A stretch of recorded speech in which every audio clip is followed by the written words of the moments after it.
All right, Psalm 73, let's call this one For When in this psalm that starts off in verse 1.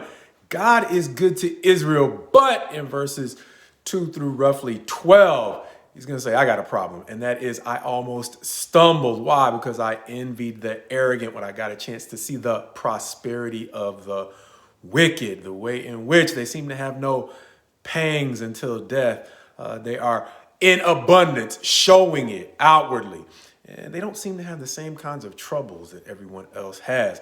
Therefore, in pride, they can plan and speak of violence. Their eyes and their hearts can bulge and be overwhelmed with the fact that it doesn't seem that there is any check on their ability to do pretty much whatever they want in times when it really gets that bad. It's not always that way, but he's going to go on to say that their mouths can be encouraged since there seems to be no check on their authority to brag about the evil that they are going to do, reminiscent of other Psalms we have seen from David. Even though this isn't necessarily a Psalm of David, it encourages me to see that it is not just David or one other psalmist. We're going to see sentiments like this in the Proverbs and other places as well, helping us to understand that this is a human condition. And so to the degree we are going through or feeling things like this, it kind of helps me to see not just one author, but a couple of authors from this period in Israel's history, speaking to things that I seem to feel from time to time. But carrying on, he says,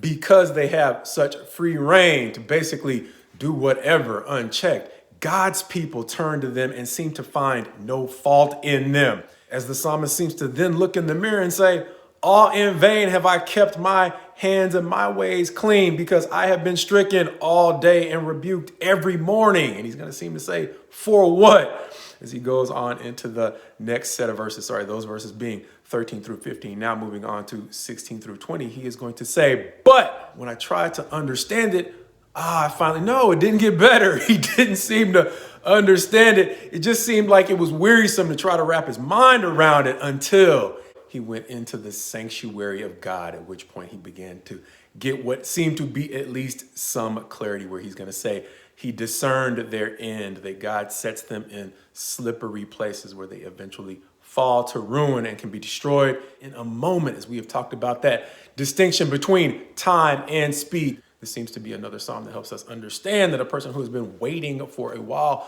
for something, when it arrives, can see it happen surprisingly quickly. Thus the difference between time, the waiting, and the speed with which their relief takes place, as he will go on in verses 21 through 22 to say, but when, or as we have titled it, for when I was bitter and hurt, I couldn't get it. And he's going to say, more along the lines of when I was embittered and my heart was pricked, I was brutish and ignorant. He's going to be blunt about his own condition.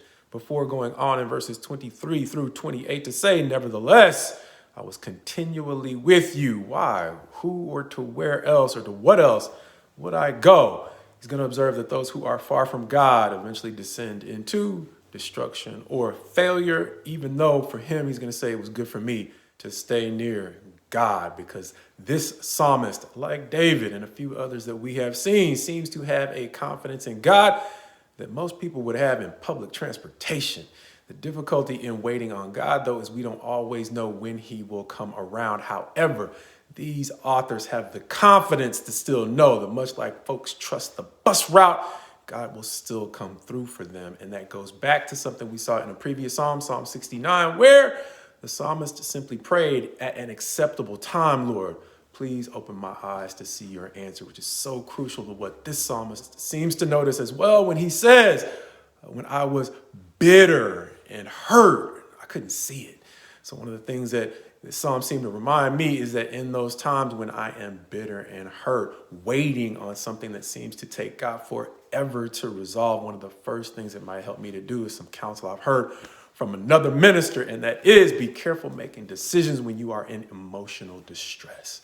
So in those times when we are emotionally distressed, one of the best things we might be able to do is to pray to God to give us the calmness and the emotional clarity to see his answers when he is ready to reveal them. But moving forward to, I think it's going to be Psalm 75, we are also going to see God promise that he answers at the appropriate time. So in addition to needing his help to stay calm enough to understand his answers when they arrive, We could also use his help in staying calm enough not to retaliate in situations where we're being provoked, understanding that when God responds, he's fair, making this psalm, at least in part, a reminder of some warnings that we've seen before. And so my prayer for you is my prayer for me.